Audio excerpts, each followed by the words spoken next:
So this is the self-development with tactics. Bock.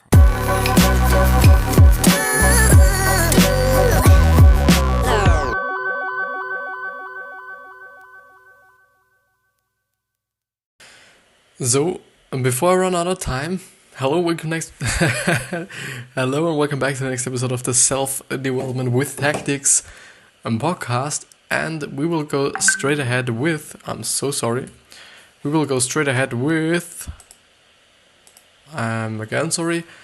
with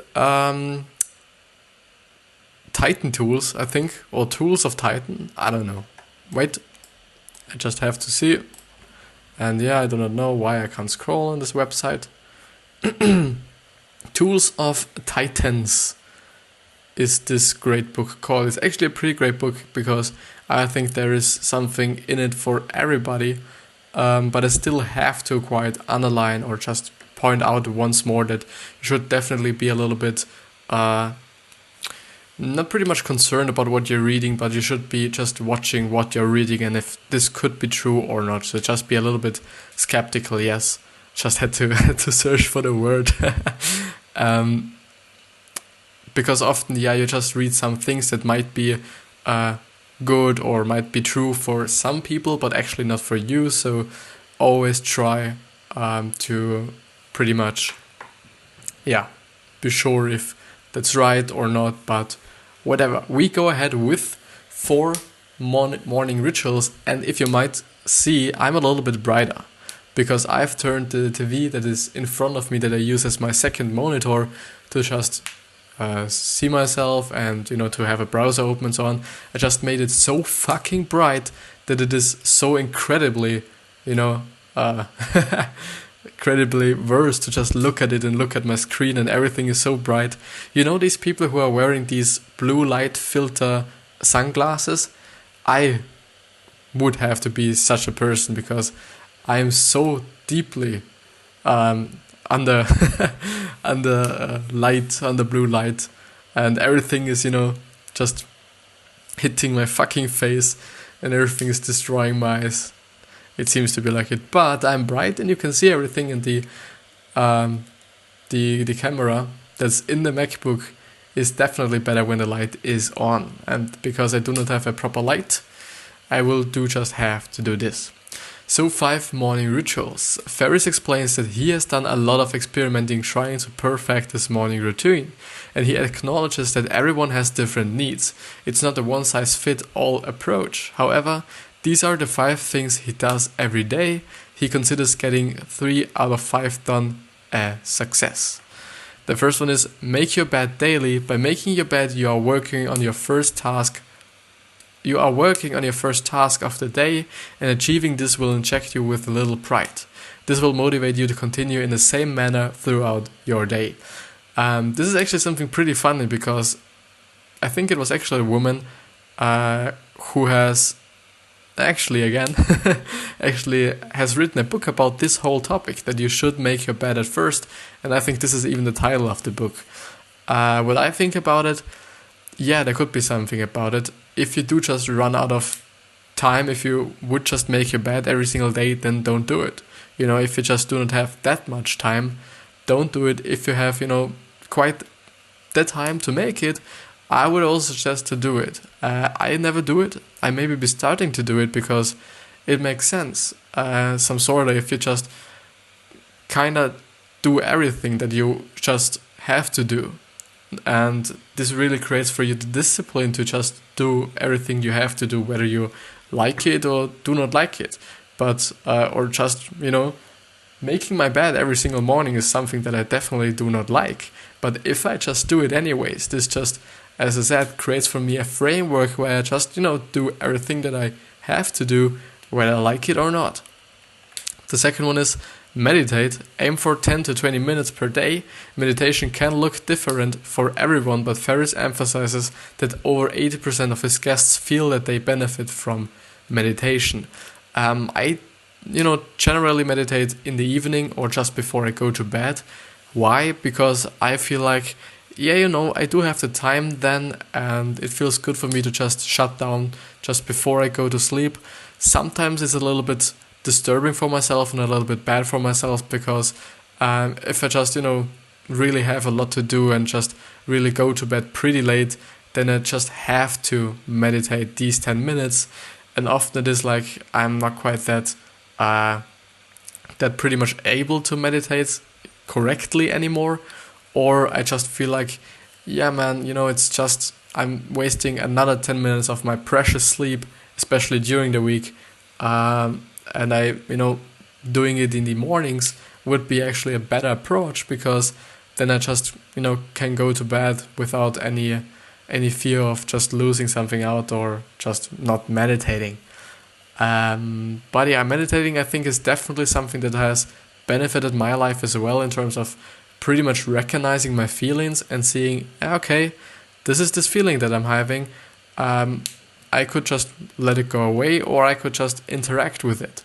So it's definitely like, and especially with being impatient, I always feel like, yeah, okay, I just notice the impatience, and then I rather just, most of the time I just put it away, just be like, no, I do not want to impatient now. I do just, want a patient. Sometimes I just let it boil up a little bit, and then just be like, yeah, okay, it doesn't feel good, just put it away. This is something I feel like meditating really just learned me, or kind of, brought me the skill. The third one is less than a minute of exercise. Upon waking, smash out 5 to 10 reps of something, whether it be press-ups, squats, or sit-ups. This isn't considered a workout, but can have a great effect on blood flow and mood improvement. The fourth one is make titanium tea. Ingredients: pure aged black tea, dragon well green tea or other green tea, turmeric and ginger shavings, often also reishi brand. Add hot water and steep for 1 to 2 minutes. Once done, add 1 to 2 tablespoons of coconut oil.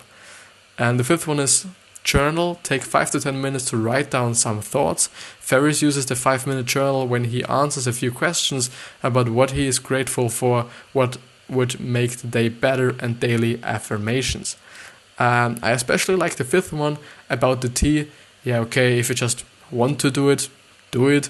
With the exercise, this could actually be a great thing if you just feel like very sluggish every single day when you wake up and just really not in the mood of getting up actually, then hitting a few reps, if it's not too some kind of difficult for you, because people who aren't just, into sports and into exercising, this definitely be a thing, or definitely is a thing that they do not like to do. But sorry, to just want to cover up my face again, and it is so fucking bright. I can't really explain how fucking bright it is. Oh my god. Every single day I just, tell myself, is it worth it destroying my fucking eyes every day, sitting so many hours in front of my PC to just, make this that I'm doing right now? And then but it is fun, so I'll do it. But I hope not that I do just, harm my eyes with it. So if you aren't a person who really likes to work out, this is something you will definitely not like to do as well. But especially the fifth one with being grateful and setting daily affirmations, or just maybe just really remembering your goals and so on, is definitely a good thing, especially the gratefulness, because if you are grateful, there is no other feeling that could appear. If you just really are consciously grateful for something, for your life, for you being for whatever, you definitely do not have any other fucking emotion than just gratefulness. So it may be the laziest mindfulness instructor in the world, because I tell my students that all they need to commit to is 1 mindful breath a day. Just one. Breathe in and out mindfully, and your commitment for the day is fulfilled. Everything else is a bonus. That's a pretty great one. And this was practically it with the health section of this book, or the health, chapter of the book actually. Because if you do not know, this book is just, it has 3 parts. The first one is health, the second one is wealth, which are what we are going to go through right now, and the third one is wise. And wise is, I think, something like mindset and just being grateful as well, and some kind of those things. Wealth is obvious, and health, I think, is also obvious. And to just really kind of talk a little bit again about it, this book is from Tim Ferriss. He is the author of the 4-Hour Work Week and the 4-Hour Chef as well, so he is pretty knowledgeable, and he is a businessman, which I do kind of know if he's actually that an entrepreneur as I think he is, because he's mainly into pretty much writing books and having his podcast and talking to really famous and successful people, which is pretty often just not a good sign for someone you get advice from, because often it could be like, yeah, this is just a person who is making money with teaching some people how to make more money. And therefore, this is not a person you should get advice of, because they just, tell you some shit just because they need to, I don't know, sell their books or just get more downloads on their podcasts or whatever. But because I know that this book, so Tools of Titan, is actually out of his, or produced out of his podcasts, which, or where he just often talks to very successful people with billionaires, millionaires, and people that have just achieved something pretty big. And therefore I know I can be a little bit, relaxed that I just pretty much rely on this book right now, because these successful people just tell him things, and then he just, kind of recognizes them, or just memorizes them, or just collages them some sort of, and then, this book comes out. But yeah, wealthy. Pricing and Silicon Valley. Ferriss guest Mark Andreessen, or Andreessen, whatever, has had plenty of experience working in Silicon Valley. I didn't ever think that Silicon Valley was such an incredible and, high status or even mysterious thing. Actually, until Gary Vee was talking about it as something like, yeah, it's the place for the startups and it's the place for business and whatever, I've never really been thinking about it as like something, a really special place, or I don't know. And one of the overwhelming issues that he has noticed is that companies and startups are undervaluing their product and not charging enough. There has been a common belief amongst companies that in order to get as many customers as possible, you have to have a low-priced, accessible product on the market. No, definitely not. Because for me, and at my point of view, pricing and the price as it is just marketing. If you do have a premium product and a really high luxurious product, it just has to be expensive. Whether it's really worth the price or not, it has to be expensive because it's a premium product. If you're just a really cheap producer, like I don't know, pretty much every single product on AliExpress, then you just have to be cheap. It's just what AliExpress is like. It's cheap. And I don't know, Apple is expensive, and therefore they just have to make every single thing expensive and so on. And, it's just their brand. But, you can just be like, okay, we maybe shift our brand. This might be possible as well. So yeah, but on the other side, definitely there are products where, price is quality or value as well. Like in food, I would say, and in jewelry, definitely, because, diamonds are just expensive and gold is just expensive.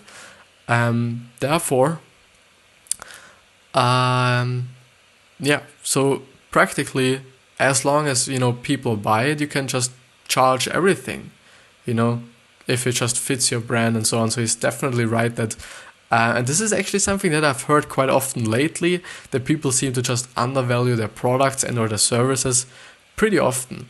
And I was like, yeah, I think that would happen to me as well, because I would think like, okay, I don't want to have such a high price for the service or whatever, because maybe just people won't come to me anymore.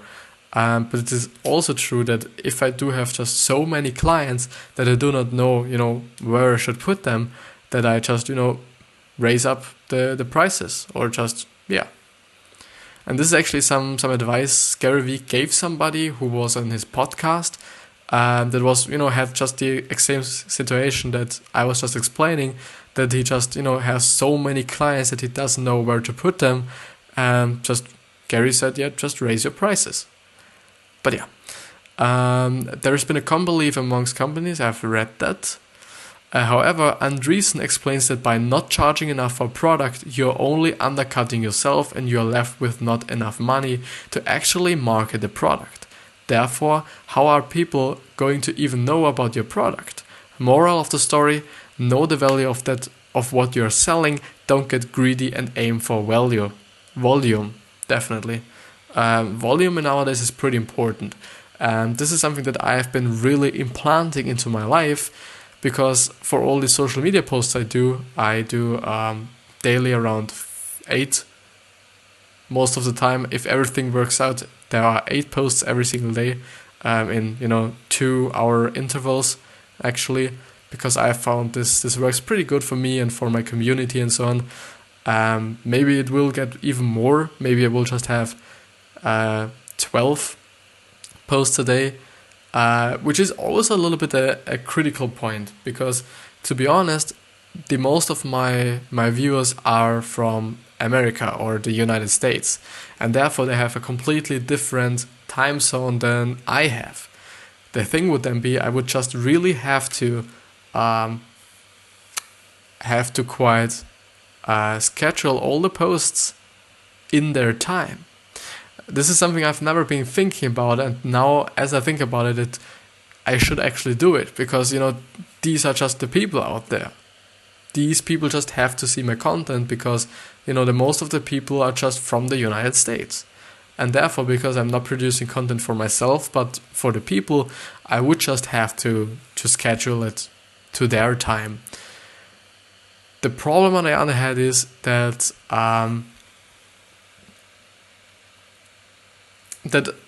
especially for changing this right now and just getting into this quite different schedulement or whatever, that during my day I actually have nothing to post and nothing to look at. So practically, if I wake up, the results I get there are just the results I will get for the entire day for me. So it will feel completely different and completely some kind of crazy.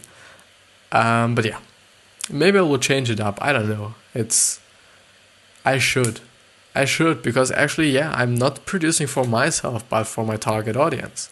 And if they're just all in the United States, well, not my problem, or I shouldn't blame anybody or shouldn't complain, actually. Blah, blah, blah, blah, blah. I've read that. Say yes. And Derek Sivers emphasizes the importance of saying yes to opportunities in the early days. You will read a lot of productivity authors talking about learning how to say no and only agreeing to things that are really going to benefit you. But Sivers points out that when you're getting started in business, you really cannot afford to turn down an opportunity. You just don't know what might come of it. Totally, this makes sense. If you're just not in a position where you can be a little bit picky, don't be it. So when you're early in your career, I think the best strategy is to just say yes to everything. Every little gig, you just never know what are the lottery tickets. Totally. However, once you've reached a point in your career where you have had some success, this is where you can shift your thinking. If you don't instinctively think, hell yes, I'll do that, then say no. Once you've found your rhythm, have made a progress, it's time to stop filling all of your time with manual and mediocre tasks. Totally. Definitely. Being busy is not a good thing. It expresses a lack of priorities, as Ferriss points out, so commitment to things that are really worth it and reject the rest. Ferriss believes that business is really just another way of being lazy. Being busy is most often used as a guise, or goose, it's Guise, for avoiding the few critically important but comfortable actions. One way that Ferriss deals with procrastination and business is to identify just one must-do task. This reminds me on that one thing. so for all the people who didn't watch the episode or didn't listen to the episode, that one thing is a book about actually just really concentrating on one particular thing at a time, so that you do not get caught up in doing too much, because multitasking is actually something we can't do. But to just be sure that this one thing is, all the time you put into this one thing, and therefore this one thing there is no other way than this will grow. But yeah. He'll then blocks out a period of time to work on this. As long as he achieves this, then he considers this a success. He explains that if he begins the day knowing he has 10 important things to do, he was likely to get none of it done. Or actually not that well done. If you do have just so many things to work on, it's pretty much likely that you just make a little bit of everything but nothing good or well. It feels like a never-ending task list, but by identifying just the most important task, he can handle it and be sure it is completed. Don't be a dog. Matt Mullenweg or whatever he's called is one of the men behind WordPress. When he was a guest on Ferriss' show, he explained the importance of not being a dog when it came to planning. Mullenweg used the metaphor of a dog chasing a car to explain what not to do. A dog may chase down a car, but what does he do if he catches the car? That's not something he has actually planned for. The dog lives in the right now. If you want to be a successful entrepreneur, you have to have the what if mindset. Anything you do and anything you change, consider the possible results of that in 1 day, 1 week, 1 month, 1 year. Always be thinking ahead and have a plan for success. This is actually the same exact thing that's pointed out in Their One Thing, so the book. But some kind of reverse engineered as, goal setting. You really do want to have a goal that just is. And there was actually a pretty nice graphic, so I would pretty much invite you to just look for the last few episodes. I think it's definitely not the last one, but the before should be the one. So there was somewhere a nice graphic, or you just Google for Their One Thing summary paulminus.com, which is actually the same website I am on right now. But he then just pointed out that if you have a really big goal and the really big goal lasts for or just will be achieved in 5 years, then you can just break it down into a goal that you will achieve in 1 year. Then you can break this down into a goal you can achieve in half a year, and then in 1 month, and then in a week, and then today, and then in the really right now. And this is the point, that you should break up this whole and big piece of achievement into a really, really, really, really, really small thing that you can actually do right now. And this is the good thing about it, because you can just start right now with this small task, and you will progress as much as you will just come and get this whole piece of it, and just achieve this one goal you have. And this is actually a good advice, I thought, because a lot of times people seem to be just overwhelmed by their really big goals. Having big goals is totally okay, and you should totally do it. But people just seem to be overwhelmed quite often, which is, makes sense, of course, because, saying, I want to be a millionaire in the next 2 years is definitely something that you will just have to really work on. But yeah, so this just some kind of reminded me of it, but some kind of not reverse engineered, so yeah. But actually, as they said, it's definitely something that's, just having a plan is kind of the point for me. Having a plan and to be sure that, okay, if, this goes down, I still do have this and that, so everything is safe. Or, if I just, miss the, miss this appointment or this meeting or whatever, I will just don't be fucked because I do have my manager there and, everything is good. So to always have some kind of security for you, a backup plan if something doesn't go the way it should go. Even though, and this leads me to something that has, or that Arnold Schwarzenegger has said, which is, if you do have a plan B and a plan A, this is not good, because if you do have a plan B while having a plan A, then you aren't really sure of the plan A, because you are like, there might be a little bit something that could appear that fucks the whole plan A, that you have the plan B. He rather says that you should totally just burn every bridge in every boat and go for plan A and really just thrive for it. Yeah.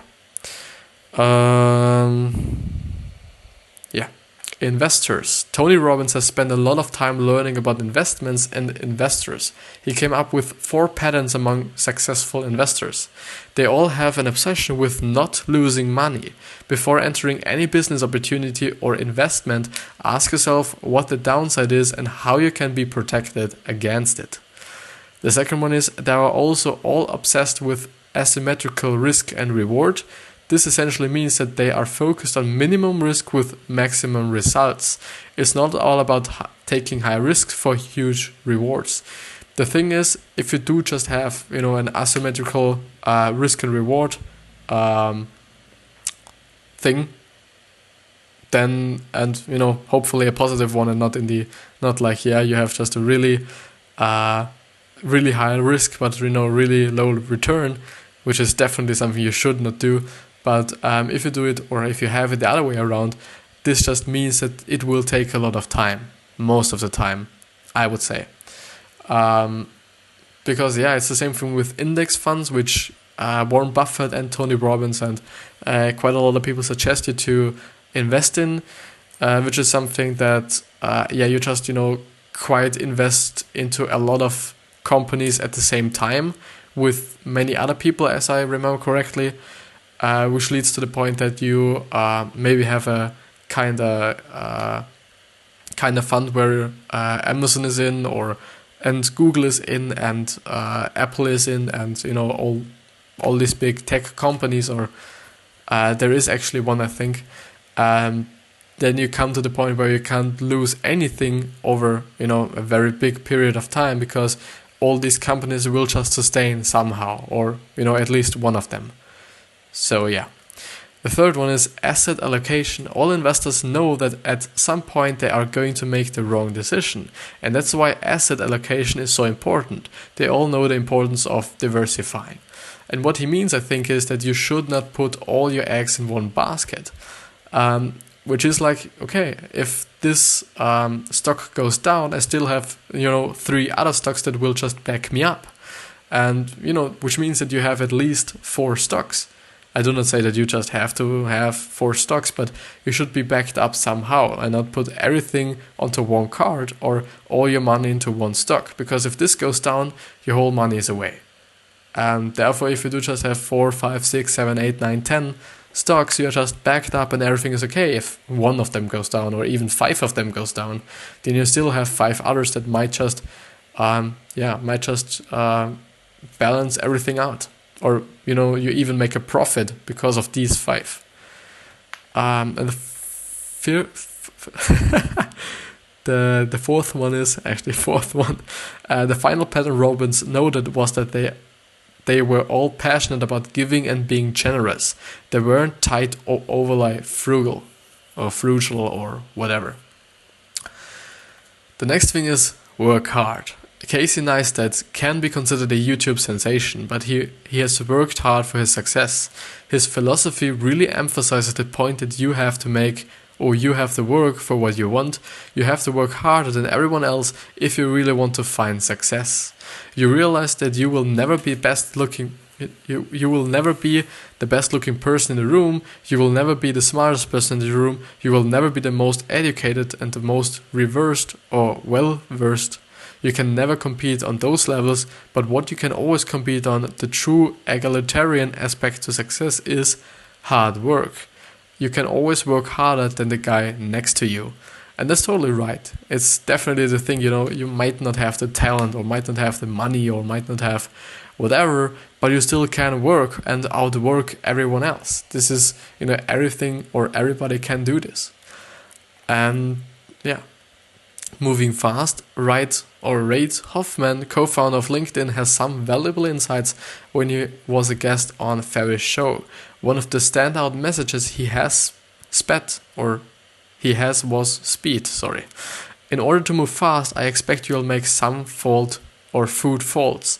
I'm okay with an error rate of 10 to 20% times when I would have made a different decision in a given situation if it means you can move fast. That's definitely what I talk often about, and that's totally true. Nowadays it's really good to just be fast without being 100% accurate. It's the same thing as Jeff Bezos actually pointed out, and it makes sense for me.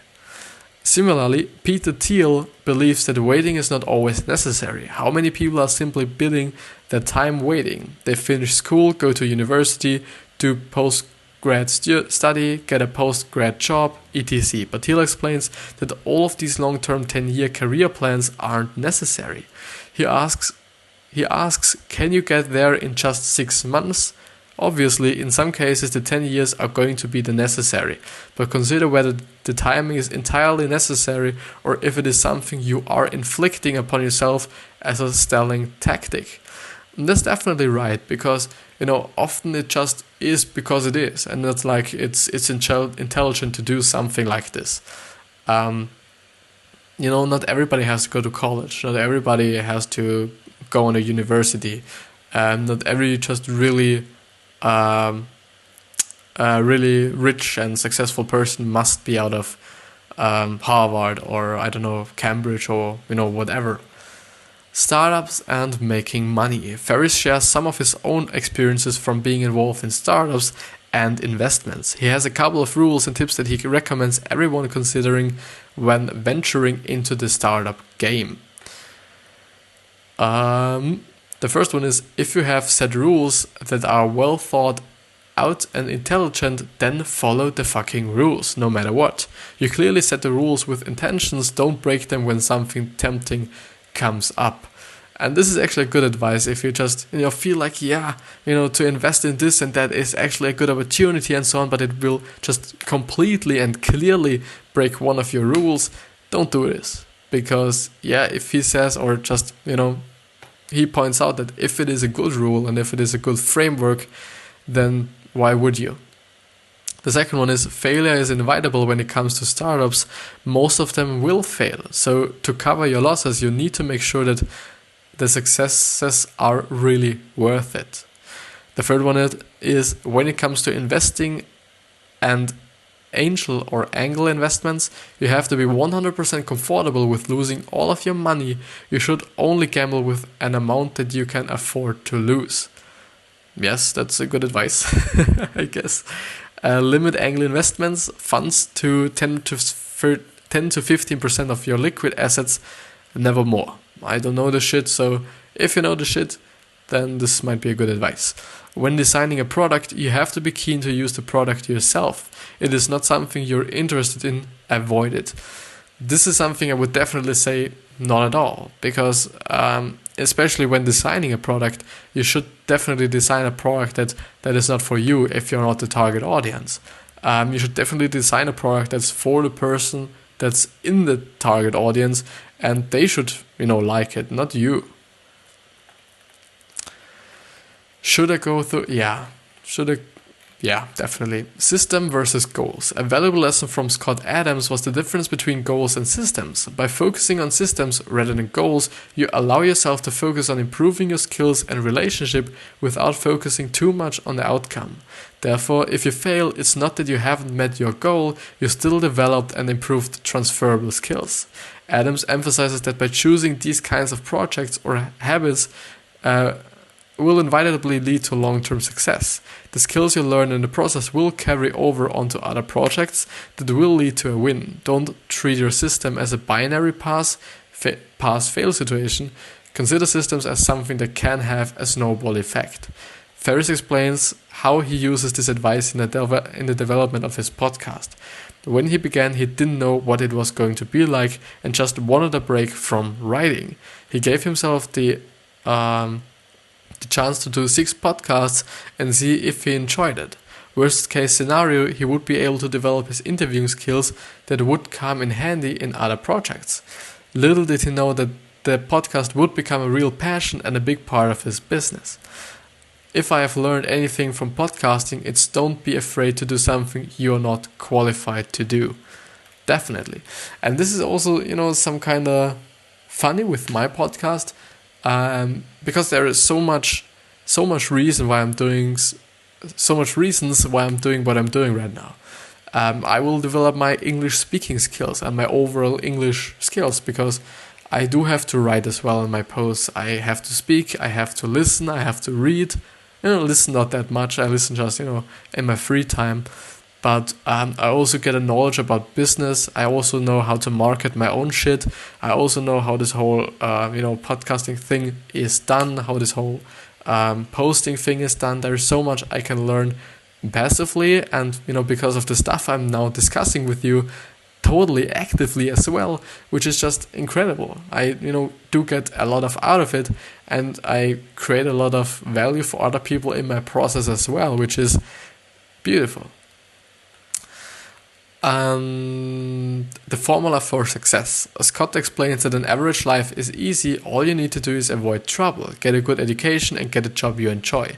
However, if you want to lead an extraordinary life, you need to do one of those things.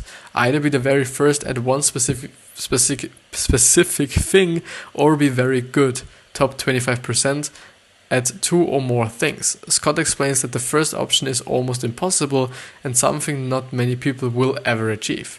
And totally, this pretty much reminds me of a book from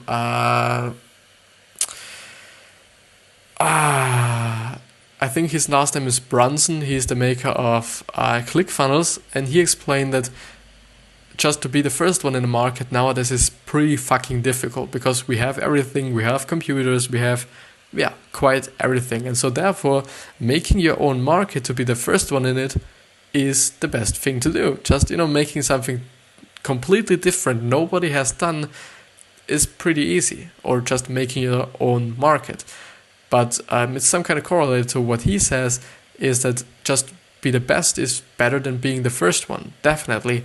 You can just, because of the thing we have learned just before, is that you can still outwork everyone if you really want to. Blah, blah, blah, blah. But the second strategy is simply something is capable of. Scott's advice is always to add public speaking as one of your two or more skills, combining being a good public speaker with any other skill, and you have the recipe for some pretty decent success. Totally. Speaking in public is something that quite not so many people are able to do. In a good term, some kind of. But definitely something that I would like to do as well. I thought about it today while I was in the train actually, and I thought about it doing it in English will maybe be even easier than doing it in German, even though I was not quite sure about it. And on the other hand, I was doing it in German might be easier for me to just, do some things that I haven't planned to do, and so on. So, Capitalism rewards things that are both rare and valuable. You make yourself rare by combining two or more pretty good until no one else has your mix. Totally. And I think this is the same thing with YouTube. There are so much gaming YouTubers, but everyone is their own personality, and everyone has their own, just, they are all their same, or all their self. So pretty much, even though there are 1 million Minecraft YouTubers out there are 1 million Fortnite YouTubers nowadays out there, you can still be a Fortnite YouTuber and a successful one, because if people just enjoy you, they will definitely watch you rather than Ninja or some people else, because they like you. Just ask. Noah Kagan explains that in business you have to get comfortable asking for things. You don't necessarily have to be asking for miracles, but you have to be confident enough to put yourself out there. He recommends that anyone interested in entrepreneurship takes on the coffee challenge. The next 5 or 6 times you order a coffee, ask for 10% off. If it doesn't sound like a lot, It doesn't sound like a lot, but he acknowledges that it's hard to do. But doing this just a few times will improve your confidence and help you get comfortable with asking. And this is actually one of the reasons why I would definitely like to work as a person who has to just work with people more and really direct as my internship. And besides, being a marketer and a designer or something, which would be something I would definitely like, especially when working for someone I pretty much admire. But this would actually be something that I pretty much would enjoy, because it would just build my confidence so fucking immensely, and my skill to actually go to people and ask them, which is definitely important if you have a business and if you have a service for all, especially if you have a service, because you then just have to ask people. For me, I have been in the position where I went into just people's places and asked for them to just manage their social media accounts. I did it 2 times and quite never again. It was an experience. I do just think about it nowadays as well in quite a negative way, some sort of, even though I shouldn't, because I learned from it and I've learned from it. And if I would have done it more often, or just every single day a few times, or the whole day even, I would have just been one of the best. And just some person might have, or definitely would have, just said yes. It's just a matter of how many people you ask. It's not like your idea is shit or you are shit. It's just they don't need your service or your product or whatever, but someday some person will say yes, and then everything is good, and then you just build from that as a exponential thing, I would say. And I think it's the same thing as everybody started with something. It's the same thing as you started with your Instagram account, or I've started with mine. That at first you would just get 1 like, which is actually something that Gary Vee has made a post about today. You just get the first like, and someday you get 2 likes, and then you get 3 likes, and so on. That everything is exponentially growing, and everything is so fast. Today I've actually reached my 500 posts, which is incredibly, if you just look at it as a number. It's just a lot of fucking posts and a lot of effort as well. And but as you might can see, we have just finished the wealthy category, or the wealthy chapter, or whatever. And and with this chapter I want to say goodbye, and I want to wish you pretty much fucking ultimate happiness, success, health, wealth. I hope you're giving something back, and a great legacy.